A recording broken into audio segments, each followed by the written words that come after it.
नमस्कार।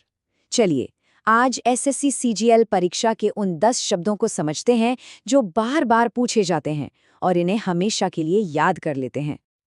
जानते हैं, ये सिर्फ 10 शब्द नहीं हैं। ये वो शब्द हैं जो कुल मिलाकर 100 से भी ज्यादा बार एग्जाम्स में आ चुके हैं। तो अगर इन्हें अच्छे से समझ लिया तो सोचिए कितना फायदा होगा। तो सबसे पहले हम उन शब्दों को देखेंगे जो अलग-अलग तरह के लोगों और उनके स्वभाव के बारे में बताते हैं। शुरुआत करते हैं दो ऐसे शब्दों से जो एक दूसरे से बिल्कुल उल्टे हैं, मतलब एकदम ऑपोजिट। एक वो जो इंसानों से प्यार करे और दूसरा वो जिसे इंसानों से ही नफरत हो। तो पहला शब्द है फिलैंथ्रोपिस्ट। हिंदी में कहें तो परोपकारी। ये वो इंसान है जिसे सच में इंसानों की, समाज की परवाह है और वो सिर्फ सोचता नहीं बल्कि अपना पैसा, अपना समय लगाकर लोगों की मदद भी करता है, जैसे स्कूल या अस्पताल बनवाना। अब देखिए वाक्यों में इसका इस्तेमाल कैसे होता है। एक सच्चा फिलैंथ्रोपिस्ट वो होता है जो बिना किसी स्वार्थ के मदद करता है, उसे बदले में कुछ नहीं चाहिए होता। और अब आते हैं फिलैंथ्रोपिस्ट के एकदम उल्टे किरदार पर, मीज़ेंथ्रोप। मीज़ेंथ्रोप वो इंसान है जिसे लोग पसंद ही नहीं हैं। उसे लगता है कि सब बुरे हैं और इसीलिए वो समाज से, लोगों से दूर दूर रहता है।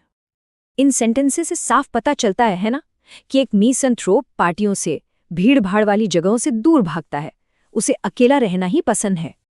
अच्छा, अब नफरत की ही बात हो रही है तो एक और शब्द देखते हैं, मिसोजिनिस्ट। ये शब्द खास तौर पर उस व्यक्ति के लिए है जो महिलाओं से नफरत करता है या उन्हें पुरुषों से कम समझता है। तो ये शब्द सीधे सीधे महिलाओं के प्रति गलत सोच या भेदभाव को दिखाता है, जैसे कि ये मानना कि औरतें अच्छी लीडर नहीं बन सकती। ये एक मिसोजिनिस्टिक सोच है। इस ग्रुप का हमारा आखिरी शब्द है ईगोइस्ट। इसे समझना बहुत आसान है। ये वो इंसान है जिसकी दुनिया मैं से शुरू होकर मुझ पर ही खत्म हो जाती है, मतलब एक नंबर का स्वार्थी इंसान। यहाँ एक बहुत जरूरी बात है, ध्यान से सुनिएगा। ईगोइस्ट और ईगोटिस्ट ये दो शब्द बहुत कंफ्यूज करते हैं। ईगोइस्ट आई वाला वो होता है जो सेल्फिश काम करता है, हमेशा अपना फायदा देखता है, जबकि ईगोटिस्ट टी वाला वो है जो बस अपनी बड़ाई करता रहता है, मैं ये मैं वो। चलिए अब दूसरे ग्रुप की तरफ बढ़ते हैं। इसमें दो शब्द हैं जो आपको अक्सर कहानियों या कविताओं में मिलेंगे। एक दुख से जुड़ा है और दूसरा कहानी के अंत से। पहला शब्द है एलिजी।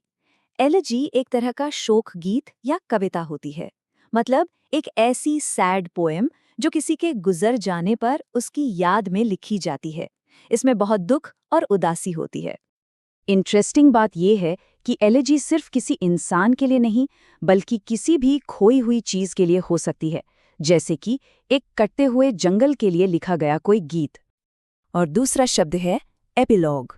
आपने कई बार फिल्मों या किताबों के अंत में देखा होगा, दी एंड के बाद एक छोटा सा हिस्सा आता है जो बताता है कि 10 years later किरदारों के साथ क्या हुआ।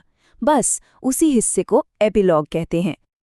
ये देखिए कितना आसान है, पहले पूरी कहानी, फिर उसका अंत और फिर सबसे आखिर में एपिलॉग, जो हमें किरदारों के भविष्य की एक झलक देता है। हमारा अगला ग्रुप थोड़ा इंटेंस है। इसमें हम बात करेंगे इंसानी डर और कुछ ऐसी चीजों की जो समाज में बिल्कुल मना है। क्लॉस्ट्रोफोबिया ये सिर्फ छोटी जगहों का मामूली डर नहीं है, ये एक बहुत ही ज्यादा और बेकाबू डर है। जैसे किसी को बंद लिफ्ट में या छोटी भीड़ वाली जगह पर सांस लेने में तकलीफ होने लगे, घबराहट होने लगे, बस वही है क्लॉस्ट्रोफोबिया। ये उदाहरण साफ दिखाते हैं कि ये डर लोगों की रोज की जिंदगी को कैसे प्रभावित कर सकता है। कुछ लोग तो इसके कारण मेट्रो या लिफ्ट का इस्तेमाल करने से भी बचते हैं। अगला शब्द थोड़ा परेशान करने वाला है, कैनिबल।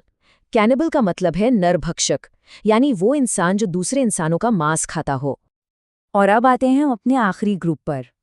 इसमें हम दो बड़े कॉन्सेप्ट्स यानी विचारों के बारे में बात करेंगे। एक है उलझे हुए सिस्टम के बारे में और दूसरा है परफेक्ट होने के आइडिया के बारे में। ब्यूरोक्रेसी यानी नौकरशाही, ये शब्द उस सिस्टम के लिए इस्तेमाल होता है जहां बहुत ज्यादा नियम, कानून और कागजी कार्रवाई होती है। इसकी वजह से काम बहुत धीरे धीरे होता है। इसी को हम आम भाषा में लाल फीताशाही या रेड टेप भी कहते हैं। और हमारा आज का आखिरी शब्द है इनफैलिबल। इनफैलिबल का मतलब है कोई ऐसा जो कभी कोई गलती कर ही नहीं सकता, जो हमेशा सही हो, हमेशा भरोसेमंद हो, एक तरह से जो अचूक हो। तो ये थे वो 10 शब्द। इन्हें याद रखने का सबसे अच्छा तरीका है कि इन्हें इस्तेमाल किया जाए।